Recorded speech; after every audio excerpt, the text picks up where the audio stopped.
Courtney, Jane, welcome to the show. thank you. I'm excited. Thank you very much. You are the winner of the 2024 Misfit Bikini Model. Yeah. But run me through that experience. What was the decision to enter this? Yeah, so I actually started my journey with Misfit Bikini Model in 2023, and it was very much thanks to a lovely friend of mine who I met through uni. And we got talking about our lives, as you do when you're meeting new people, and I shared my journey with complex regional pain syndrome. And she is one of many, many people that when I do share my story, they say, you've got to write a book. Well, you've got to tell people. And I sort of never understood necessarily why or the value in telling people, sharing my story. And so when I went through the journey with Misfit Bikini Model 2023 and got a taste for sharing my story and how I can help people, I had to enter 2024 because I'd grown as a person the previous year. I fully started to embrace the values of Misfit Bikini Model, having a sisterhood, people behind you that are only there to support you no matter what. And it just felt like a no-brainer to take everything I learned in 2023, share my story, get back up on stage and see how I could help others this year. And it was a spectacular year. Yeah. Yeah. Were you always into fitness? Like, did you grow up around fitness? Not at all. Like, my parents kept us active. I did play sort of sports through school, but it was a bit of a because you have to, as opposed to a passion. I did play a fair bit of cricket when I was younger as well, and went quite far with that before my injury. But then, when I entered in 2023 Misfit Bikini Model, I wasn't entering for fitness. I was entering to give something a go. And it was through what we get taught through the sisterhood and what Miriam and Sammy teach that I realized I needed to make a change. So it was a very new journey for me. And now it's one that I've stuck with and I'm committed to stick with. So what did you do in your injury? You mentioned you had an injury. I did. I wish it was a cool injury, but I broke my little toe. Right. Yep. How did you do that? And literally I was hanging off a chin-up bar, not doing chin-ups, and my ankle went from under me. Oh, and shit. was in the room with me. We heard a crack and we both we looked at each other and she goes, did that crack? And I said, yes, it did. Went to hospital, x-rays, teeny tiny fracture, nothing's like be on crutches for a week. But unfortunately my journey took a bit of a different path. And I ended up with a chronic pain condition called complex regional pain syndrome. Right. Completely freak. Like, it's just, the best way I can explain it is when you do kick your toe or an injury like that and your brain, like you go, shit, really hurt. Like you have that instant reaction, but it settles down just as quick if you don't break it. It's like for me, that pain signal went off that I broke my foot and then it couldn't switch off. Oh, shit. So neuropathic pain completely just, you'd put me through an x-ray machine or an MRI machine. I was fine. Couldn't walk. I couldn't touch it. Couldn't have a shower. All the sensations, the pathway from my foot to my brain were broken. Wow. Horrific. Oh my gosh. So like, it's just one of those things. Those things. They've known about the condition since the 70s or 80s, but it's just one of those things where they've done DNA testing, they've done all sorts of research, and it's just a freak. Like anyone could go and roll their ankle tomorrow and be struck with it. Wow. And does it still affect you today? So I'm very, very privileged that I went on the journey I did with treatment options, and I ended up getting a spinal cord stimulator implanted, which retrained my brain signals to the point where I don't even have that implanted anymore. But with complex regional pain syndrome, because there's no cure or no known cure, they've essentially said to me, you're resolved and you're out of a flare-up. But if I kick my toe tomorrow, it could re-trigger that pain signal. Oh, wow. So the answer to that, I suppose, is I actually don't know. Yeah. So what do you have to do to manage it? Well, literally, you won't see me walking around barefoot because I'm not here to kick my toe and find out. But at the moment, I'm very lucky. Like, I just don't do any high impact sport. Like, you won't catch me out on a run. You'll see me on a cross trainer. I don't take any medication or don't do any sort of symptomatic stuff because I don't have any symptoms at the moment. But it's just living life to my fullest, but carefully. Yeah. Yes. Yeah. Yeah. Walk me through Misfit Bikini because you competed in 2023. Yeah. That was the first time you did it. Yeah. And then you're the winner of 2024. But run me through what the pageant is actually like, because I've been in the fitness industry for a long time. Yeah. It's so different. So different. So different, so holistic and so nurturing. Like, Miriam has fostered this incredible environment of essentially everybody is a bikini body. Every single person, size, weight, anything, you can get up on stage, you can be your absolute best self, you can have the confidence that, we're all working towards feeling good in ourselves and having that confidence. And Misfit Bikini Model just provided the most incredible environment to actually go, I am worthy, I am enough. Even just the sisterhood, like, we're not competitors, we're a sisterhood. It's, we've got Facebook groups where we do, a weekly workout with each other online, like, all virtually, because we're all from all around the country. And, we might post in there, like, my goal for 2025 is to run a marathon. And you've got girls checking it. So have you gone for a run yet? No? Well, you better. You want to run a marathon this year. So it's such an incredible, like, for me, the bit of actually being on stage is teeny tiny. It's a formality. It's about learning. You learn to work with other people. Like, I've never seen myself as a bit of a girl's girl. Like, I've just never got along with them at school necessarily. Like, we're known to be a bit pretty to each other, especially in these sorts of environments. And it's the complete opposite. Like, I've got girlfriends for life now. I said to Miriam, good luck. I will be showing up at every show I'm welcome at, even if I'm not competing.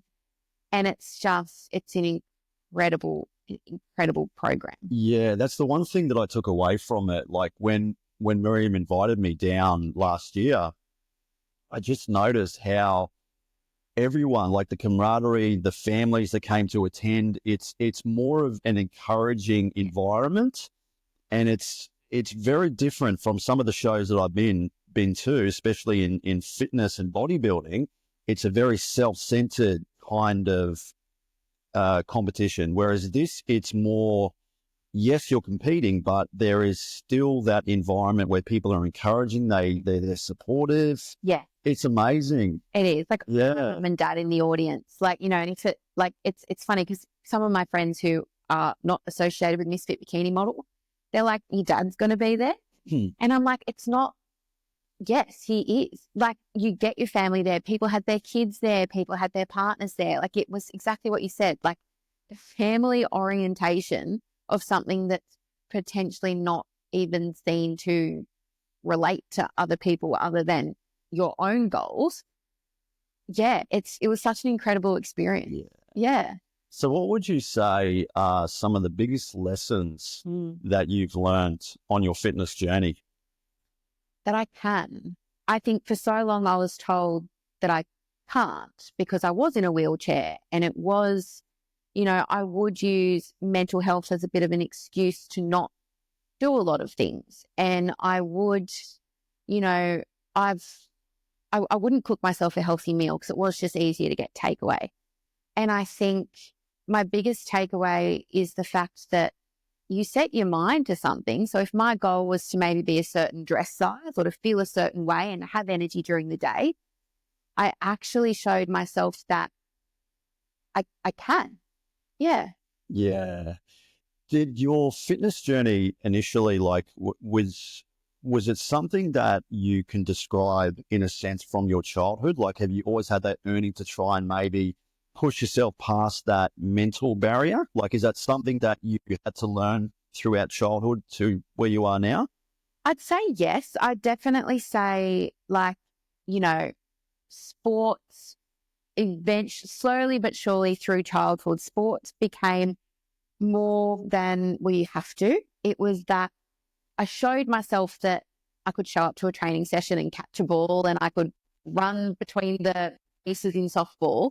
And you did have that adrenaline rush. You did have that endorphin rush. And it was like, so why can't you? Why can't you go and be better? And I think, it was probably a confidence thing, not maybe putting myself in a gym or not going on a run pre-injury, because I just thought, I don't know, like, I think I just thought other people did it better. Yeah. But I hadn't tried it myself. Yeah. And Misfit was like, showed me that, go try it, see if it works for you. And it was a bit like, especially working with Sammy, it was like, and come back and tell me if you can't. And we just never had that conversation because I could. Yeah. So when did you meet Sammy? Did you meet her back in 2023? Yeah. So she was the nutrition coach in 2023 as well for Misfit Bikini Model. And she hosts some fabulous webinars for the girls. But I contacted her privately and just said, look, like, it was actually only 3 weeks before I was due to go on stage. So I'm like, obviously no pressure, no for results. But I just, from the learnings and what she was teaching us, and I know myself, I've got a 9-to-5, I run my own business, I'm actively involved in cricket, all sorts of just balls up in the air everywhere. And I use time as an excuse. And I think I just approached Sammy and said, I have no excuse. Yeah. Can you help me not have an excuse? So I then joined Sculpt with Samantha as a one-on-one client, all online. And it was funny because initially she goes, just get 10,000 steps a day and eat this. And I feel like I was eating more than what I was eating before. And it was just, I had more energy. I say that weight loss was a bit of a plus, but it was energy, having confidence just in because I felt a certain way and started looking a certain way, I became more confident. Yeah. I just became happier. I've noticed mental health, endorphins. I was getting up every day, wanting to go to the gym, wanting to go for a walk. And I just think where I started with her in about, October 2023. Now in January 2025, I've lost 15 kilos. And it's not been, of course, it's had its challenges, but it's it's what I do now. That's amazing. Yeah. Yeah. That's interesting because I think everyone has a pivotal moment. So everyone has a moment in their life where they can change the trajectory on where they want to go. Would you say that Misfit has been a huge opportunity just to sort of open up more doorways for you? 100%. Like they're doorways that I didn't even know existed. And it's just been like, I've been so lucky to have been given the resources to make these doorways, because I don't think, had my friend that night not told me about Misfit Bikini Model back in 2023, I'm really puzzled to think where I would be now. Yeah. Yeah. Almost don't want to think about that. Yeah. I just wouldn't know.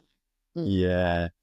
And so what would you say has been a pivotal moment in your fitness journey? Was it just breaking your toe, or is it like more just getting the confidence to actually step up on stage, to challenge yourself? Yeah, I think probably honestly, there's been a little bit of both. I think so long being told that, well, you're not going to be able to walk properly ever again. So therefore, as if you're going to be on a treadmill, let alone lifting weights or anything like that.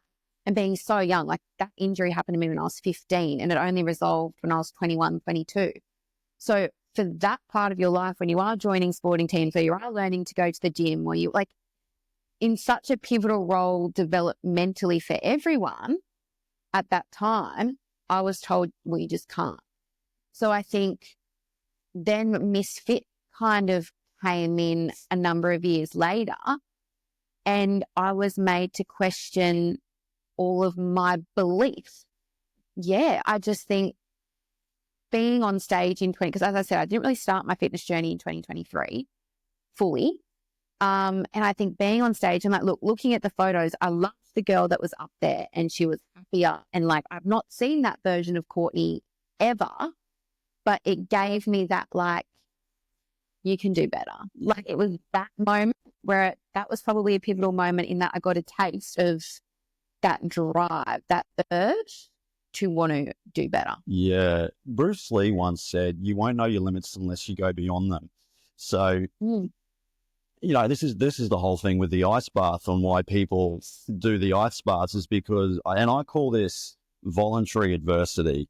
It's putting yourself into uncomfortable positions where it has a massive influence. So the whole idea of the ice bath, doing it, it sucks. You're in there, you're like, fuck, I don't want to be in here. But it's the aftermath on how you feel. Yeah. And walk me through some of that mental resiliency throughout your whole journey. So I could assume that initially when you first started your fitness journey, you know, that whole idea of just, you know, I don't know if I'm going to be able to do this, like that self-doubt creeps in. Oh, yeah. Yeah. But what was your mindset? Like, what was your whole thought process in being able to actually divert your attention into the end goal? So I would definitely say I think for me, I've been so lucky, even outside of health and fitness, I've always had a support network.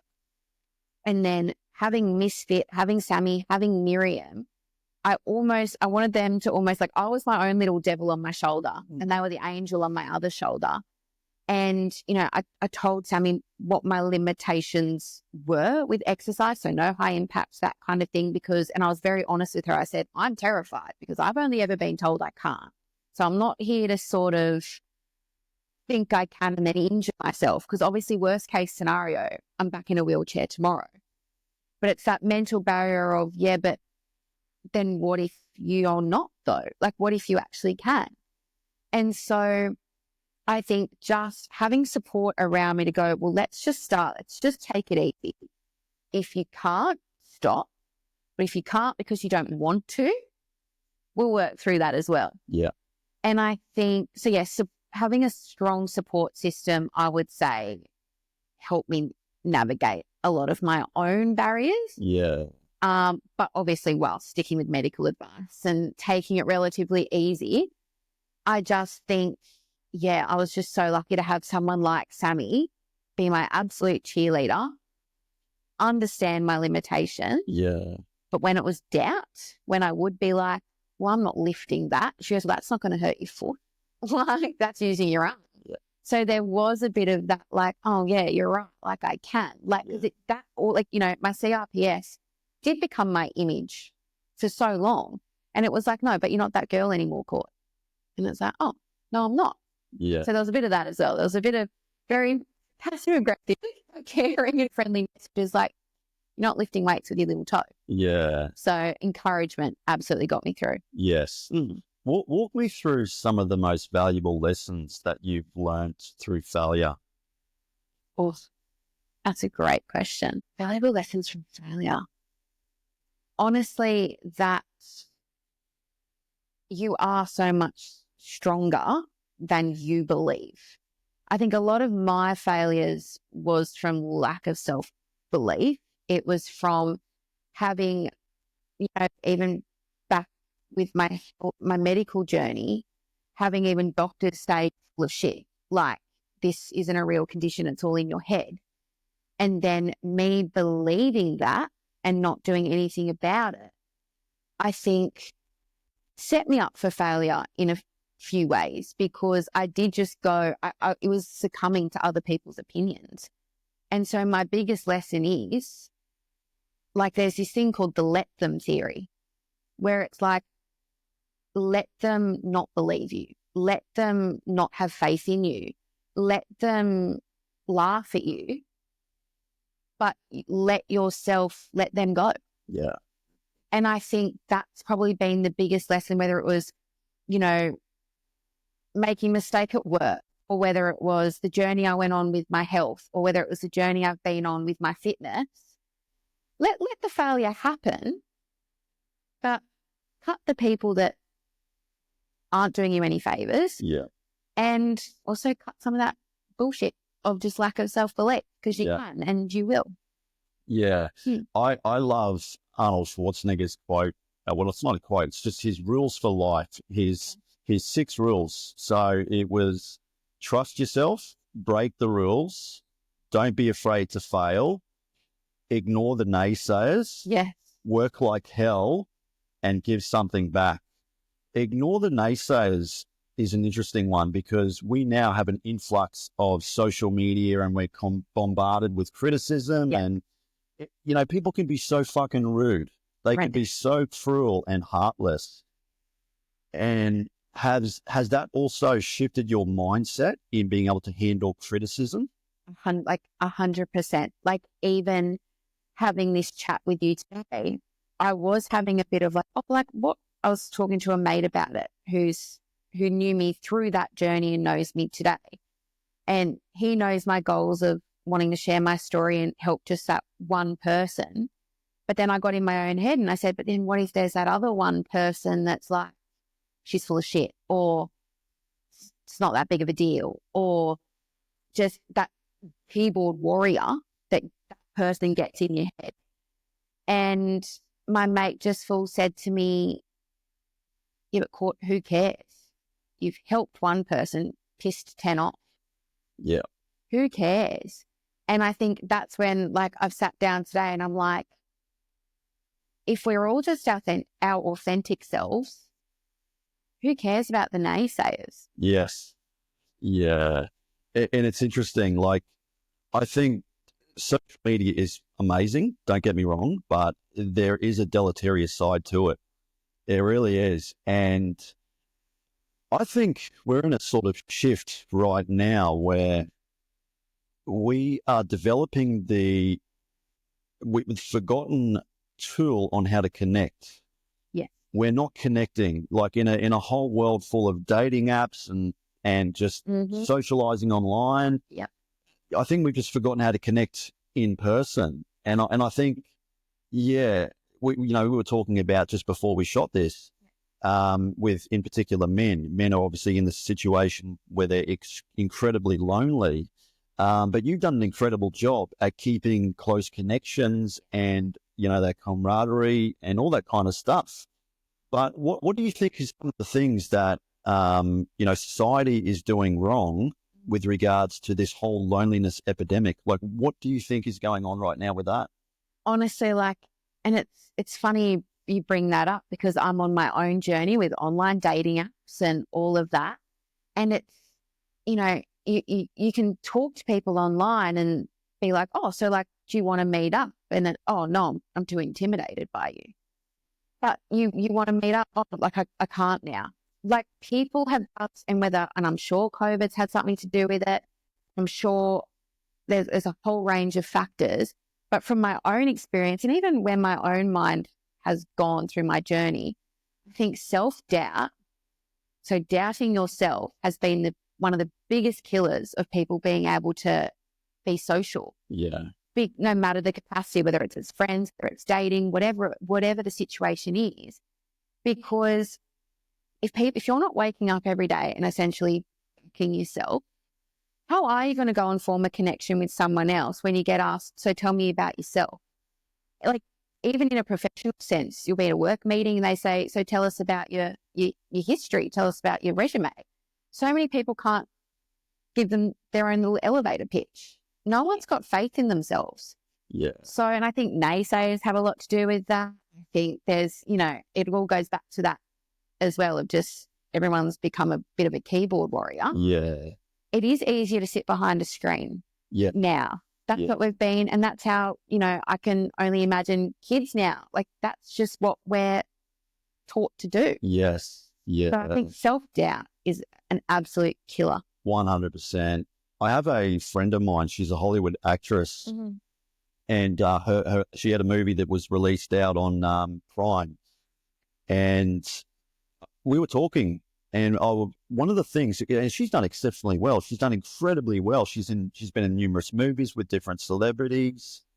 She's obviously, been in a lot of film and TV in Australia as well, but she lives in Los Angeles. And one of the things we were talking about is in hindsight of everything that she's accomplished, she still has that idea of comparison. And there's a famous saying, comparison is the thief of joy. And you do. And even I'm guilty of it. And I think we definitely sort of reflect on what other people are doing, and you kind of have that impression on yourself. You're thinking, oh shit, I'm not doing enough, I'm not worthy enough, or things like that. How do you grapple that with your own sort of journey? Like, do you ever do that? Like, are you 100%? Yeah. Like, I think everyone's guilty of it. Like, even I'll use winning Misfit as an example. You're in a room with 20 other very deserving women. Why you? Obviously, the Misfit Bikini Model Council know why they've chosen you, and you've obviously worked your hardest to get to that moment.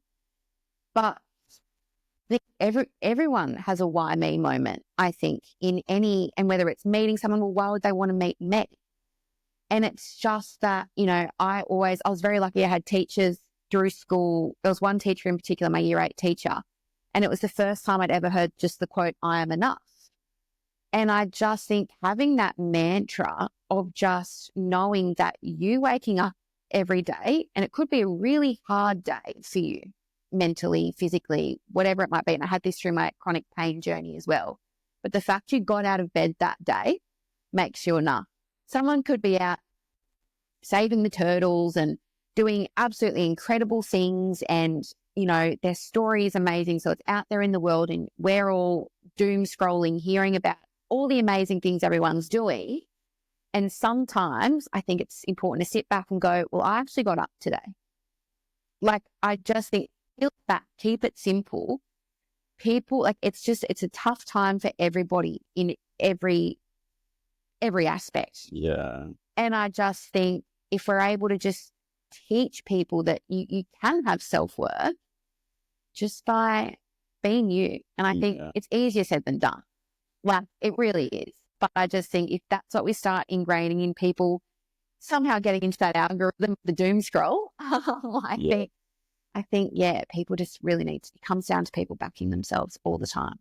So how do you stay resilient in the face of failure? Good question.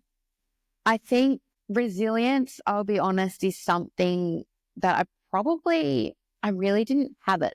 Like, things would be hard. And when I say things, they'd be very superficial things as a teenage girl. And I just would throw in the towel and be like, too hard basket. But I think, like, I don't wish the journey I had on anyone, but having any sort of hardship, and obviously it's relative to the person, but for me it was not being able to all of a sudden move. I think moving forward from that journey, it's like you do, and it sounds a bit cheesy, but you do only have one life. And I think failure shouldn't be the be all and end all. And again, like, failure, like, looks different on everyone and based on experience, and it's relative and all of that. But I think if failure is the be all and end all, like, no one would get very far. Yeah. So I think just, again, it's almost like going to be my quote of the day, but backing yourself, like, fail, but get back up. Like, you can do hard shit. Yeah. And it's okay to fail it the first time. Yeah. And as I said, my own journey's made me realize, like, in my eyes, I've got a second chance at this one life now. And I live my absolute best life. And if I make a mistake, I sit on it. I think about what I did and how I can do it differently. But you go again. Yeah. I reflect on some of the most influential people on the planet. Look at Walt Disney. I think he got fired for lacking imagination. Who the fuck says that guy lacks imagination? The inventor of Mickey Mouse. And Oprah Winfrey, I heard, she got fired because they felt that she was unfit for TV.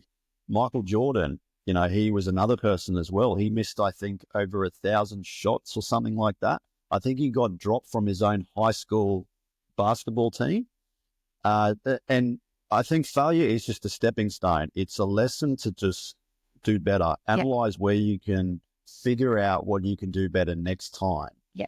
But what do you do when things don't really go as planned? Good question. I think, like, for me, and I am I'm a woman that needs a plan. My dad's always said, if you've got a plan, you don't have a problem.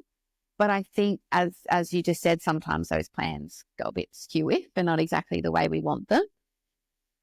I think that's actually a really good question. I just am honestly a big believer of you just keep trying. Like, you look at the outcome. If the first output doesn't get you that outcome, well, revisit your output. What are you doing? How do you do it differently? And I'm very big on, if I don't know the answer, and again, this is where I think connections are so important, I will pick up the phone and I'll be like, even if it's the mates that I've got at the cricket club, or if it's one of the pageant girls, like, I'll get all sorts of opinions from all sorts of people from different walks of life. And it's like, I'm just trying to do this. Like, why is it so hard? Get a different perspective, one or two. And it's just, and again, opening yourself up to okay, I fucked up this amount of times doing it this way. And they go, well, yeah, no shit, this is what you could have done differently. Have an open mind, talk to people, and you'll realize that, you know, you might not necessarily be doing anything wrong. You just might need to be doing it differently. Yeah. What do you think you believed about yourself 5-10 years ago that wasn't true? Well, 5-10 years ago, just that I was not worthy. Like, you know, I had, you know, I was dealt the shit cards of the injury and having to be pulled out of school and told you can't do this and told all this. And I just think, you know, you can be dealt a really shit pack of cards. We've all been dealt a horrendous set, but it's what you do with them. And I think 5-10 years ago, me thinking I'm not worthy and I essentially got what I deserved, even though I wasn't a bad person. I think on the other side of it now, I'm like, no one deserves anything terrible to happen to them. I've now just decided to go, you know what, like, yeah, that happened and I am worthy, and I'm also allowed to use my story to help other people. Yeah. You know what? I've come to learn that some of the kindest people I've ever met in my life has been through some sort of hardship. Oh, yeah. Some sort of trauma. I think just people that have been through real hard adversity, they're more empathetic. They're kinder people. And I just have such admiration for anyone that's been in a position in their life where they've just overcome self-doubt and just have figured out how to navigate their way through this whole thing we call life. Yeah. And I think people that just accept that things aren't going to go the way as planned. Yeah. And it's just a lesson that it's kind of like a delicious stew. It's just adding flavor to it. It's going to make you kinder. It's going to make you more compassionate. It's going to make you more empathetic. You're going to be able to take these lessons and help other people that are going through this as well. But how do you overcome fear and self-doubt? And honestly, it's probably only something I've only just started to at least try to do. I haven't said, like, I'm not going to sit here and say I've mastered it by any sense, but I just think, for me, exactly what you just said, I've become more empathetic. I've become more nurturing because of my adversity. And the way I'm trying to overcome fear and self-doubt is going, I wasn't the only person in the world to go through what I went through. There is no way they wouldn't be having similar thoughts, feelings, emotions, feelings of loneliness, whatever it might be. Be brave, take a step, share your story, whether it's on a small scale, one-on-one, a bigger scale on the internet, again, which is terrifying. But just imagine if that one person then reaches out to you or hears what they needed to hear. I don't doubt myself because it was my authentic story. I've helped someone. It's scary. It will always be scary. But again, it's that the outcome, what I've put out into the world helps people. Yeah. Yeah. And I think also that it's motivating to hear about someone's struggle and then to get to the other side. Like, we gravitate towards superhero movies. Like, the reason why Batman is because his parents died. Yes. Yeah, like we understand that hardship and adversity and going through, you know, all the difficult things in our life is supposed to happen to actually be able to work and navigate our way through this whole thing. But what would be some piece of advice that you could share for uncertainty that you think has helped you?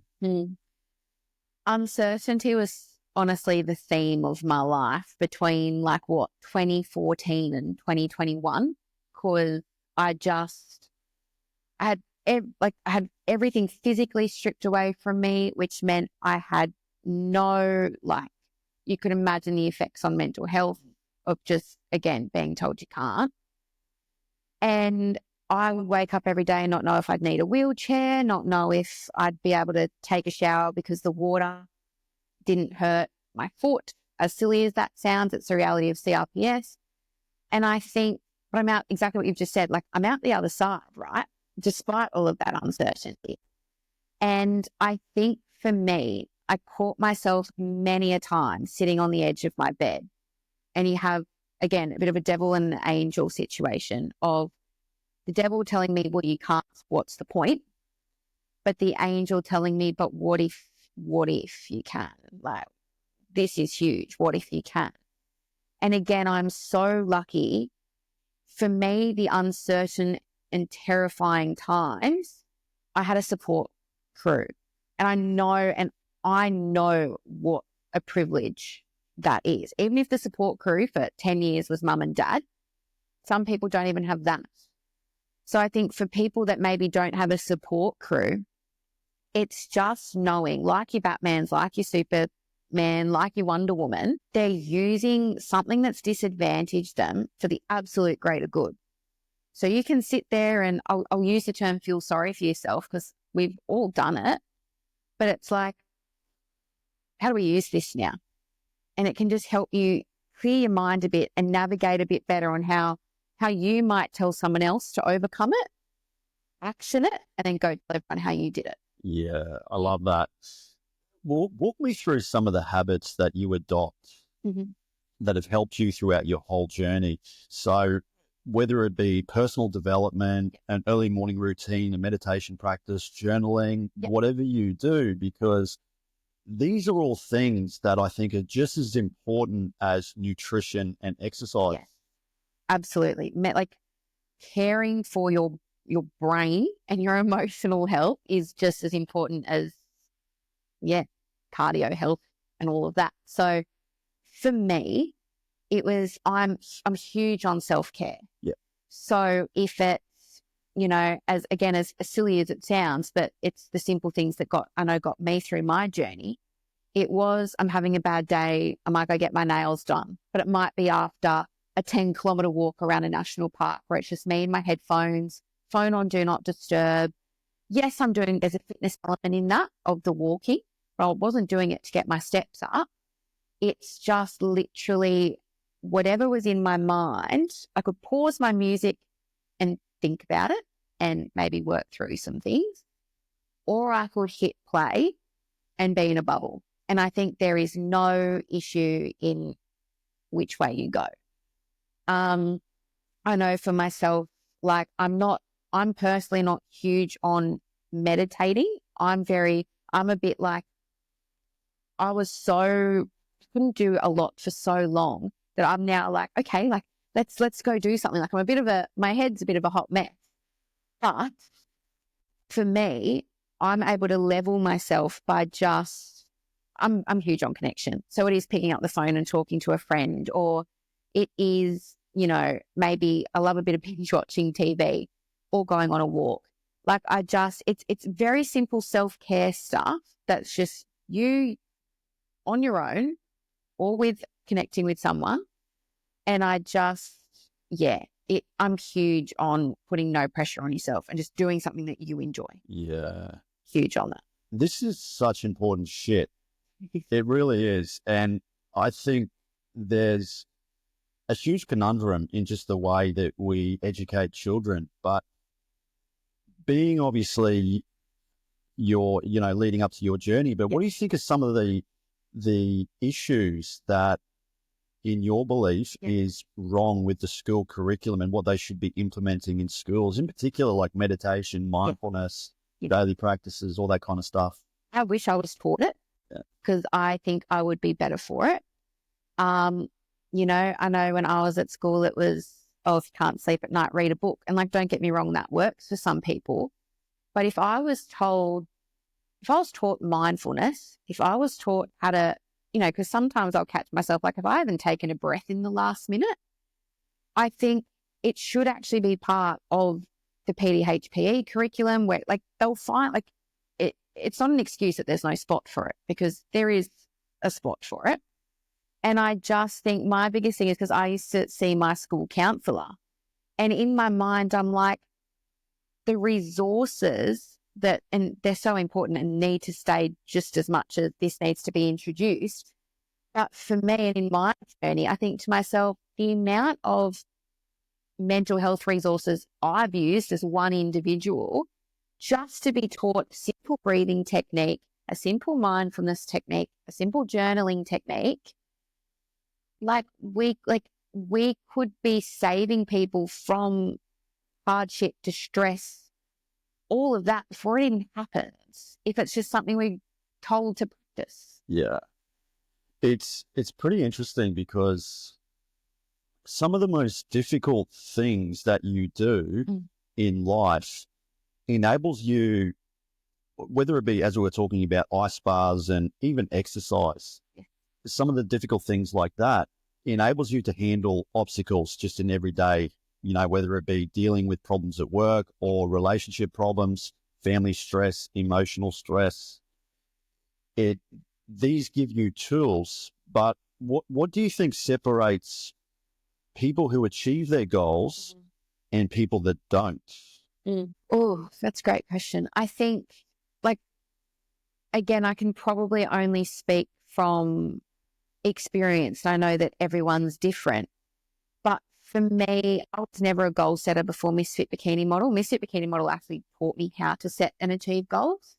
And again, it should just be something we're taught to do and get guidance on how to do it early doors. But I think for me, it was, again, a support crew. It was having people to hold me accountable, but also, and it ties back into having a bit of self-belief. It's easy to put pen to paper and say, I want to buy a house in 2025, but you might be in a role where you don't back yourself. You're not maybe necessarily growing and having that career development that you need to reach that goal because you're not backing yourself at sort of point one. And I just think having faith in yourself, having a support network, putting pen to paper, visualizing it, there is nothing actually stopping anyone from achieving what they want to do. Yeah. Do you visualize? I do. You do? Very visual person. Yeah. Yeah. Do you believe in the law of attraction? I do believe in the law of attraction. Yeah. Big believer in it. It's just really important. Yeah. Yeah. Really important. What advice would you give to someone that feels stuck? Oh, well, I think I'd start by saying we've all been there because being stuck can also be quite lonely because you think you're the only one in that position. So I think I'd honestly just start by saying we've all been there, but tell me, again, support networks. You can see I'm big on connection. Tell me, why do you feel stuck? And, it might take some work because not all of us can articulate the why.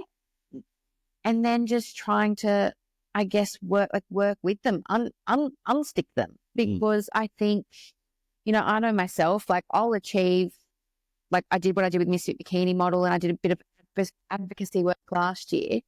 And I had this question all of December 2024. So what's next? Yes. And I was like, you tell me. Yeah. And that's probably when I've felt stuck recently, where it's like, well, what's next? You've achieved all of that. How do you do better? Yeah. Or how do you keep the momentum? And I think I really caught myself having that reflection of, now let's not get down in the dumps about this. You've had an amazing year. Let's keep the high and the momentum. I think momentum is important in not getting stuck in the first place. And then it just turned into, well, you reach out to people. You see how you can help. I reached straight back out to Miriam after 2024 Misfit Bikini Model and said, how can I help 2025? I'm forcing myself not to be stuck. Yeah. I think that's just as important as trying to get someone out of a rut. You mentioned that relationships and you have such a good support network, but how do you cultivate meaningful relationships? Yeah. And honestly, I've only just learned how to do this recently. And I think it literally has just come down to, in recent years, it's that whole idea of, for some people, I might be too much, but for others, I'm just right. And you're literally like, you're putting the ones that find you too much in the bin. Like, I'm learning to not sort of pour my cup into people that they're not going to receive me well.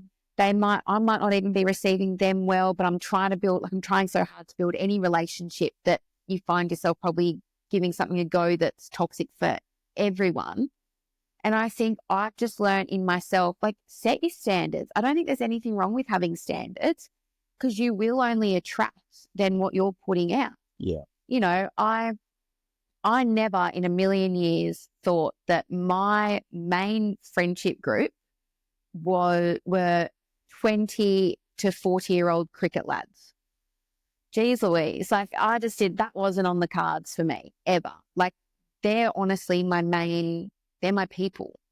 But I started putting myself out there. I started having fun, and that's who I attracted. And I would much rather go and sit at the cricket club on a Saturday for 8 hours with this group of blokes talking there, because they're able to talk to me, we get a girl's perspective, on life. And I just think, and people I get judgment for it, but I don't care. Mm-hmm. I've actually learned not to care. Yeah. And that's wild for someone like me, because, I do like to uphold an image. We all do. Like look at social media. I think that's trained us that you need to look and feel a certain way about yourself. But as soon as I literally stopped caring, and it would have been after Misfit 2023, and I put myself back out there for 2024, made all of these connections at my local cricket club of all places. And God, I'm having fun with it. Like, I've got a bigger support network than if I looked at my friendship groups over the last 15 years. Yes. Yeah. So you have a mixture of guys and girls? Huge mixture. Yeah. Yeah. Yeah. Bit of both. I can go out and get my hair and nails done with one of my friends.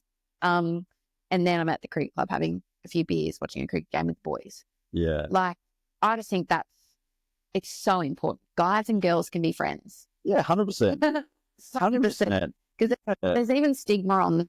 Oh, it does my fucking head in. I'm like, well, it's not that deep. Like, yeah. I have genuinely so much fun, because it's not about gender. It's because they radiate the same energy. Yeah. They fill your cup too. A lot of these red pill podcasts, like I'm actually writing a book at the moment on this whole dating crisis. Yeah. It's a bit of a shit show.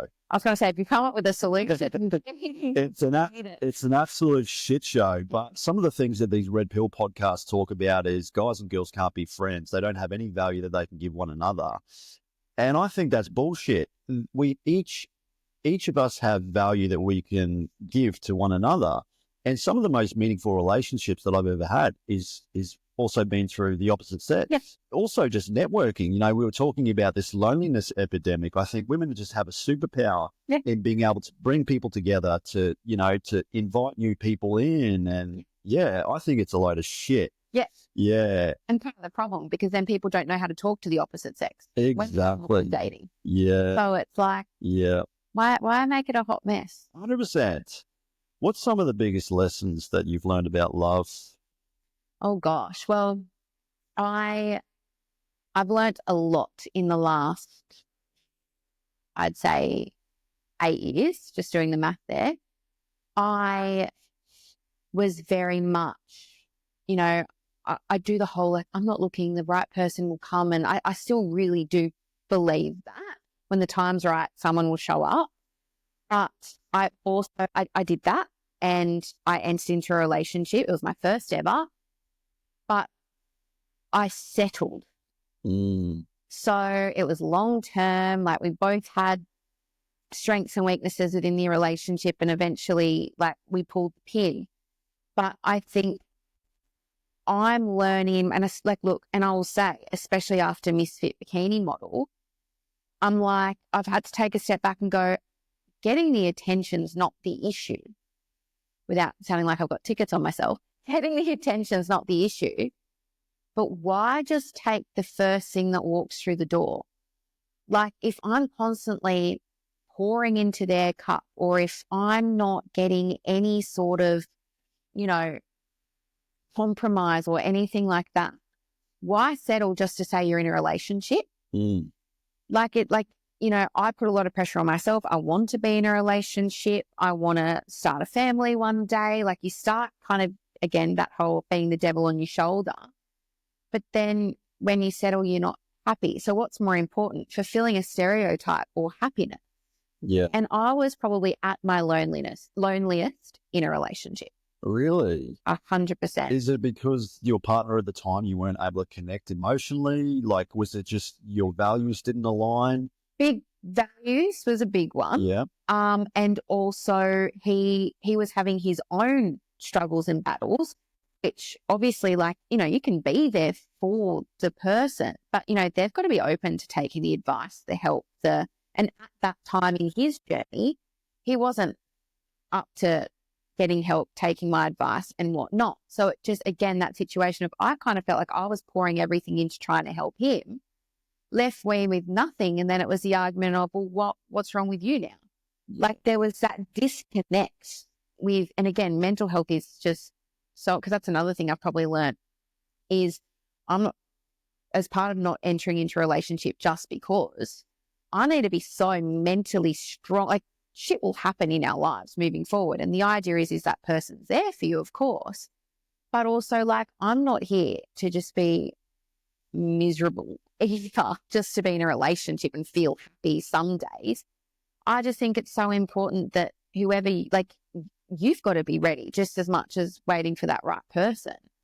So yeah, I learned it was a very lonely time, even though like our friendship groups got bigger because then we're mixing with friends and I had someone living, like we lived together. But I'm less lonely now living by myself for the last 3 years than I was living with someone for 4. That's wild to me. Yeah. That says a lot. Yeah. I think we have a lot to learn about how to have deep and meaningful relationships, because I think right now we're in a situation where men and women want relationships and can't get into them. And I read an interesting stat. 50% of men say that they're not looking for a committed relationship. And there is a huge mentality. And I think that's why I think arranged marriages have worked for so long, is because the values align. And it can be incredibly difficult to find that with somebody. Like it really is, because I think, and you nailed it too, Courtney, like I think you obviously, and it's not a selfish act to put yourself first, No. you know, because once you're okay, you have more to give. But it's a team effort. Like the other person has to do the work as well. Yeah. 2 people come together, they're working on themselves, and then they each can sort of analyze what they can do to help each other grow. And then we form a team and a beautiful family. Yeah. Like it's that cheesy saying of teamwork makes the dream work. I was just about to say that. Yeah. There's no teamwork. And I even look at some relationships that my friends are in, and it's like you do everything. Yeah. And sometimes and again, having a friendship circle of guys and girls, I'm seeing guys put in and get it's never one-sided to a particular gender not putting in, but it's just like you just watch. It's interesting from the outside looking in, not being in a relationship. You're watching someone just be drained. Yeah. And then you kind of go, that's a big reason why I'm not settling either, because I'm like, from the outside looking in, that's not okay. Yeah. You ever been heartbroken? Oh, yeah. Yeah. Oh, yeah. It sucks. But I think it makes you know what you don't want. Yes. Yeah. What did you learn from it? I learned that it's okay to feel. As you know, as silly as that sounds, I think we all try and put on a facade no matter what you're going through. And I think there's something about a heartbreak that, you know, you get your shit cards and dealing with what life throws at you, but heartbreak's a different emotion, if that makes sense. Yeah. And I think it's okay to sit with that as well. Like, people that tell you to get over someone, you've not been heartbroken, right? Like, you know, it's all well and good to try and put pep in someone's step, but I think I learned that, like, I'm allowed to feel it for however long it takes. I was heartbroken for like a year and a half, and I had friends being like, get over it. And I'm like, actually, no. No. Because as soon as I actually sat with it, I got over it. Yeah. So I think just it taught me how to actually feel and then navigate feelings. Yeah. Yeah. Heartbreak fucking sucks. No one likes heartbreak. It really is. It's just, you know what it's like?